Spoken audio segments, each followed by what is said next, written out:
CNN, President Donald Trump is facing a barrage of calls to permit potentially life-saving transition talks between his health officials and incoming President-elect Joe Biden's aides on a fast-worsening pandemic he is continuing to ignore in his obsessive effort to discredit an election that he clearly lost. The increasingly urgent pleas are coming from inside his administration, the president-elect's team and independent public health experts as COVID-19 cases rage out of control countrywide, claiming more than 1,000 U.S. lives a day. More than 246,000 Americans have now died from the disease, and a bitter winter lies ahead even amid encouraging news such as Monday's announcement that a vaccine developed by Moderna is demonstrating a high success rate in early clinical trials, the second such positive vaccine news in about a week. But instead of listening or mobilizing to tackle what some medical experts warn is becoming a humanitarian crisis, Trump spent the weekend during which the U.S. passed 11 million infections amplifying lies and misinformation about his election loss. At one point, he appeared to acknowledge Sunday in a tweet that Biden won, before backtracking with a stream of defiance on Twitter. This came as the nation's top infectious disease expert, Dr. Anthony Fauci, said on CNN's State of the Union Sunday that of course it would be better if we could start working with the Biden team that will take office on January 20. It's almost like passing a baton in a race, you don't want to stop and then give it to somebody, Fauci, who has been marginalized by the outgoing president, told Jake Tapper. You want to just essentially keep going. And that is what transition is. Biden's incoming White House Chief of Staff Ron Klain said Sunday that the president-elect's team had been unable to talk to current top health officials like Fauci about the pandemic owing to Trump's refusal to trigger ascertainment, the formal process of opening a transition to a new administration. Joe Biden's going to become President of the United States in the midst of an ongoing crisis. That has to be a seamless transition, Klain said on NBC's Meet the Press, adding that while the new administration planned to contact top pharmaceutical firms making the vaccine like Pfizer, it was particularly key to get in touch with Department of Health and Human Services officials responsible for rolling it out in the coming months. Our experts need to talk to those people as soon as possible so nothing drops in this change of power we're going to have on January 20, Klain said.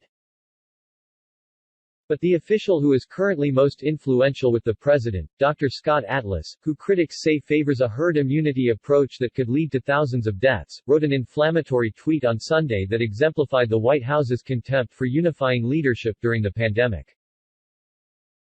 Atlas called on the people of Michigan to rise up against new COVID-19 restrictions introduced in schools, theaters and restaurants by Democratic Gov.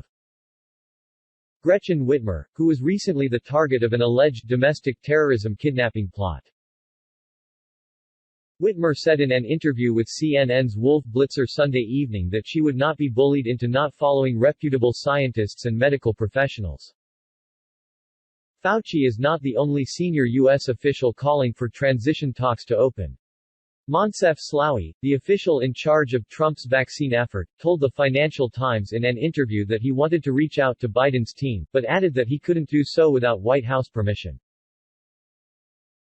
As the Biden team increases the pressure for the launch of a proper transition, which includes office space, meetings in government agencies and millions of dollars in government funding, members of Biden's COVID-19 advisory board spoke in increasingly alarmed terms about the effect of a continued stalemate.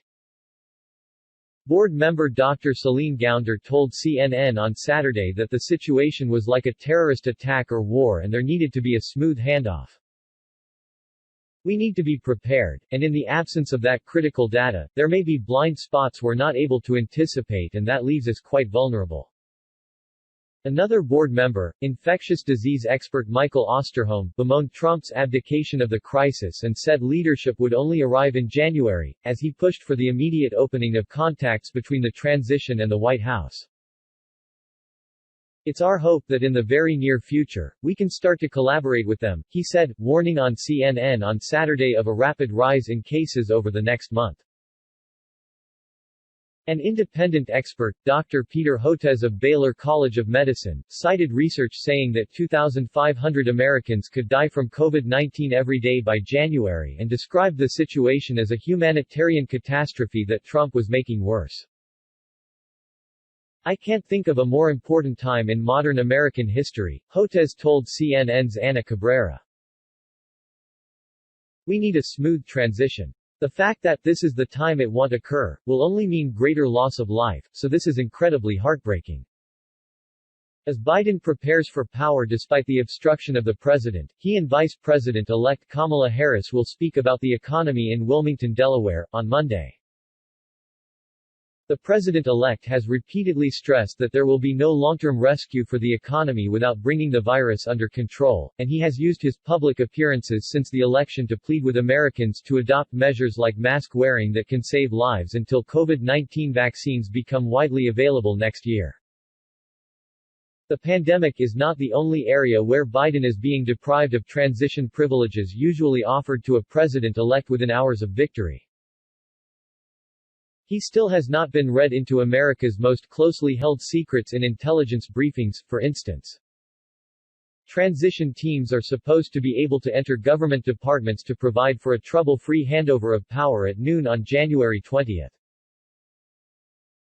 While much of the rest of the world has moved on and accepted Biden's triumph, and even some Republican senators say that Biden should get intelligence briefings at a minimum, Trump is still fixated on the election. For the first time Sunday, he appeared in a tweet to at least acknowledge that Biden won, blaming his loss on a string of conspiracy theories. He followed up with another tweet refusing to concede and ignoring his failing legal challenges and the reality of Biden's win with several states to spare.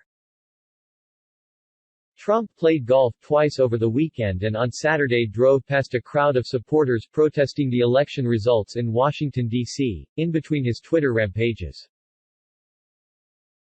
In an interview with CBS 60 Minutes coinciding with the release of his memoir, A Promised Land, former President Barack Obama compared the behavior of the president to that of a child.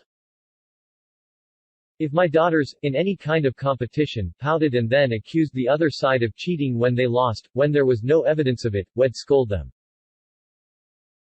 I think that there has been this sense over the last several years that literally anything goes and is justified in order to get power." In a separate interview with NPR, the 44th president chided Republican leadership for not insisting Trump help streamline the transition at a time of peril. "Look, we're in the middle of a pandemic, we're in the middle of an economic crisis. We have serious national security issues," Obama said. Biden is trying to get the man he defeated to take action now to try to mitigate the desperate situation he is likely to inherit in January. In a statement on Friday, he called on Trump to concentrate on the emergency at hand and to take urgent action. "This crisis demands a robust and immediate federal response, which has been woefully lacking. I am the president-elect, but I will not be president until next year," Biden said, underscoring the limitations of his position. "The crisis does not respect dates on the calendar, it is accelerating right now." But Trump, who held a press conference on Friday claiming credit for vaccine developments while ignoring the lightning spread of COVID on his watch, appears only to have an interest in one thing, his own diminishing political prospects.